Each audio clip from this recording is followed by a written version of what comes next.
Banjir Darah di Borobudur, Jilid 13. Kalau orang-orang lain tidak dapat melihat perubahan pada air muka petapa Hindu itu, adalah Indrayana dan Pancapana dapat melihat getaran pada manik mata yang tajam dan berpengaruh itu. Begawan Sidakalagana mengangguk-anggukkan kepalanya. Pantas, pantas, pantas saja kalian begitu elok, gagah, perkasa, dan menarik. Di seluruh tanah Jawa ini, hanya Begawan Ekalaya saja satu-satunya pertapa yang kedudukannya setingkat dengan kedudukanku. Alangkah sombongnya. Tiba-tiba terdengar suara halus, dan dengan heran dan terkejut, Indrayana dan Pancapana melihat bahwa yang mencela ini bukan lain adalah Candra Dewi. Dara ini adalah putri Panembahan Banyumurti yang amat bangga akan kesaktian ayahnya. Maka kini mendengar kesombongan pendeta asing ini, ia diam-diam merasa dongkol, dan tak terasa pula mengeluarkan perasaan mendongkolnya itu dengan ucapan tadi. Kini sepasang mata Begawan Sidakalagana tertuju kepada Dara itu, dan mulutnya makin menipis. Ah, engkau patut sekali menjadi pengiring utama dari Sang Batari Mulia, katanya, dan sambil memandang Indrayana ia berkata, anak muda, sebagai murid-murid Ekalaya, kalian boleh dibilang masih menjadi murid-murid keponakanku sendiri. Dan sebagai murid-murid keponakan, sudah sepatutnya kalau kalian berbuat sesuatu yang sifatnya berbakti kepadaku. Aku melihat Dara jelita ini berjodoh untuk menjadi muridku dan untuk menjadi pengiring Sang Betari yang maha mulia. Maka relakanlah putri ini kubawa serta. Jangan khawatir, kalau gurumu bertanya, katakan saja bahwa akulah yang membawanya. Tentu ia tak akan marah. Sebelum Indrayana dan Pancapana dapat melampiaskan amarah mereka ketika mendengar ucapan itu, tiba-tiba pertapa Hindu itu mengulurkan tangannya, dan entah bagaimana tubuh Candra Dewi seakan-akan terpegang oleh tangan yang kuat dan dilontarkan ke atas ke arah pendeta itu. Candra Dewi bagaikan seorang yang sedang tidur. Matanya meram dan tubuhnya lemas ketika tahu-tahu ia telah berada dalam pelukan tangan Begawan Sidakalagana di atas kuda. Pendeta kurang ajar, lepaskan adikku.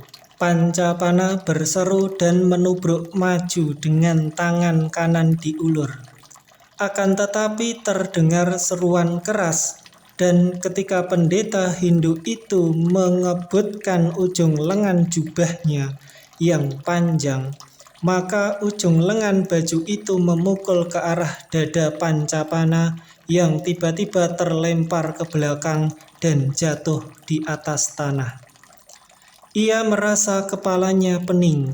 Akan tetapi, pemuda ini telah mendapat gemblengan yang hebat dari Panembahan Banyumurti, sehingga kebutan yang mengandung tenaga mukjizat itu hanya membuat pening sesaat saja.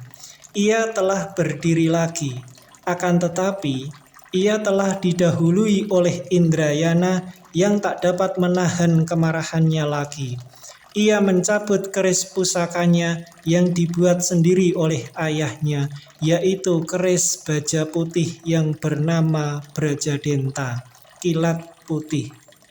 Dengan gerakan terengginas bagaikan seekor burung elang menyambar, tubuhnya berkelebat ke depan menyerang Begawan Sidakalagana sambil berseru, Pertapa kurang ajar, kau lepaskan Jeng Dewi. Serangan yang dilakukan Indrayana ini hebat sekali, dan kalau saja yang diserangnya bukan seorang pendeta yang amat sakti, tentu serangan ini tak akan melesat dan tak akan dapat dielakkan pula.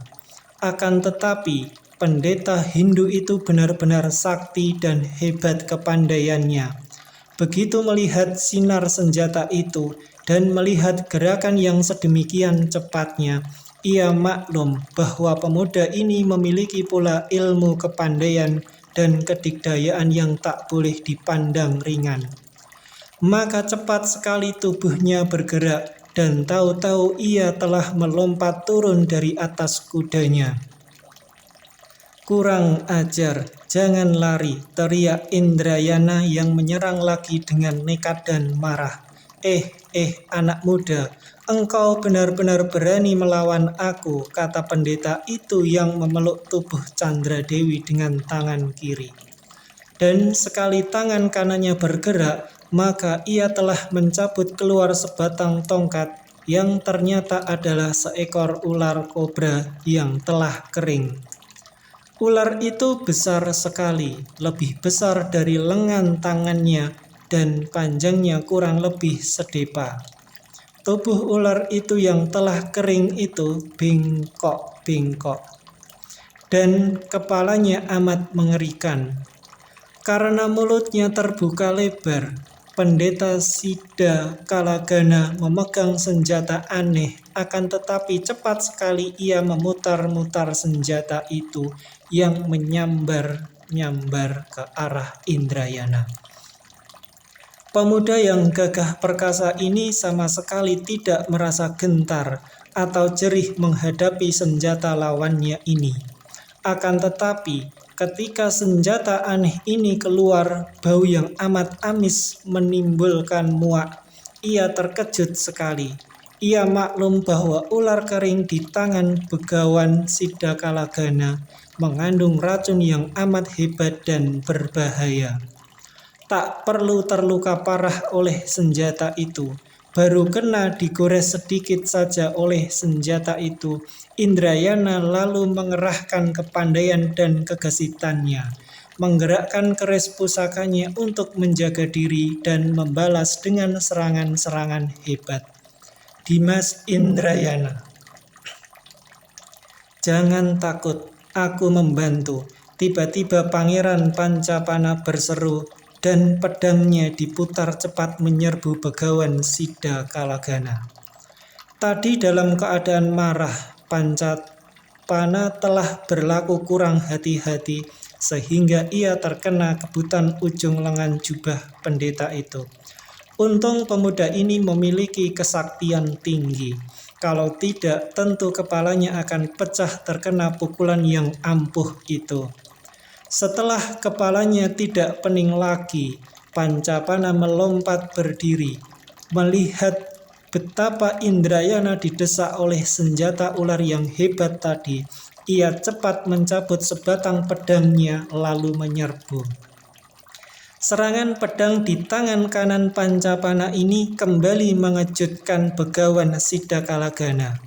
Ia mendapat kenyataan bahwa kepandaian Pancapana tidak lebih rendah daripada kepandaian Indrayana. Gerakan kedua pemuda itu gesit, cepat dan kuat sekali.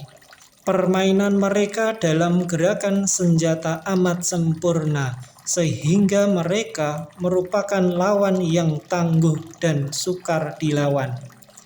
Diam-diam begawan Sida Kalagana mengeluh di dalam hatinya. Kalau dia tidak sedang memondong tubuh Candradewi, belum tentu ia akan kalah menghadapi dua orang kesatria ini. Akan tetapi kini gerakannya amat terbatas dan terhalang oleh tubuh dara itu. Ia tidak dapat mempergunakan ilmu sihir atau kesaktian yang timbul daripada ilmu hitam. Karena segala ilmu ini hanya bisa dilakukan apabila telah dipersiapkan semula. Ilmu hitam hanya memiliki daya sementara saja, dan untuk ini Ia belum mengadakan persiapan sebelumnya. Ia maklum bahwa untuk menjatuhkan kedua orang pemuda ini tak mungkin dipergunakan ilmu-ilmu sihir yang rendah saja. Karena dari cahaya muka dan sinar mata keduanya, ia maklum bahwa mereka memiliki tenaga yang cukup kuat. Akan tetapi, Begawan Sidakalagana adalah seorang yang amat cerdik dan memiliki banyak sekali akal-akal dan tipu muslihat yang curang. Melihat desakan kedua orang, ia berseru, "Tahan senjata." Suara ini berpengaruh dan mengandung ancaman hebat. Maka Indrayana dan Pancapana cepat melompat mundur dan memandang tajam. "Mundur kalian!" Begawan Sidakalagana berseru. "Kalau kalian masih berlaku nekat, terpaksa aku harus membunuh gadis ini lebih dulu. Baru akan kutewaskan kalian." Sambil berkata demikian, pendeta itu mengangkat senjata ularnya dan mendekatkan kepala ular itu ke dekat leher Chandra Dewi yang masih pingsan. "Jangan!"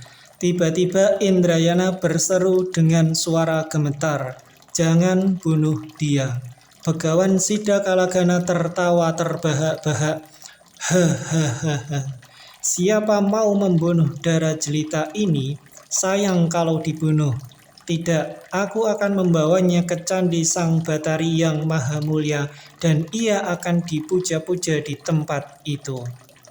Begawan Sidakalagana lalu memberi tanda kepada anak buahnya yang tadi pada turun dari kuda, akan tetapi tak berani membantu pemimpin mereka karena mereka maklum bahwa kepandaian mereka masih jauh untuk melawan kedua orang muda yang gagah itu. Kini semua pasukan Serigala Hitam melompat ke atas kuda, juga Begawan Sidakalagana.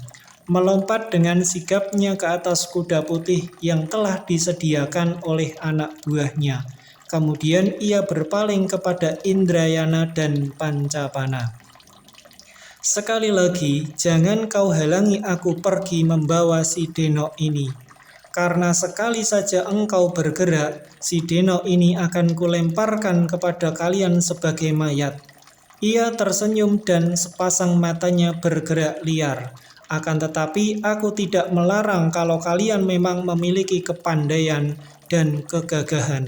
Cobalah, kami siap menanti untuk menyambutmu." Setelah berkata demikian, Begawan Sidakalagana menendang perut kuda dengan tumit kakinya, dan binatang itu meringkik keras lalu melompat ke depan, terus berlari cepat menyusul pasukan Serigala Hitam yang telah berangkat lebih dahulu. Pancapana menggerakkan tangannya dan ia telah menurunkan Gandewa dan anak panahnya.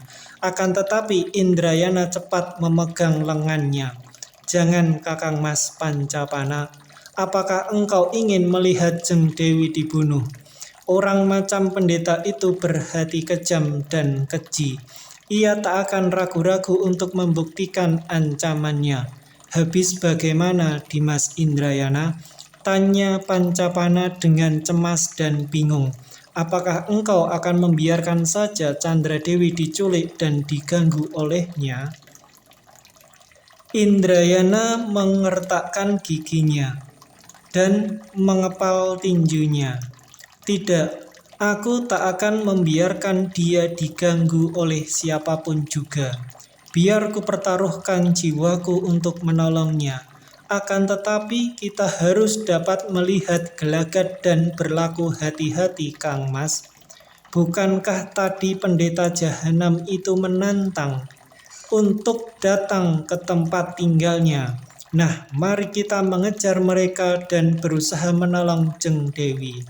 Kalau pendeta itu mengetahui bahwa kita mengejarnya, tentu ia tak akan sempat mengganggu Jeng Dewi." Ketika tidak berdaya dan dikalahkan oleh tipu daya licik dan curang dari Begawan Sidakalagana, Maka Pancapana terpaksa membenarkan pendapat Indrayana. Tak ada jalan untuk menolong Candradewi dari bahaya.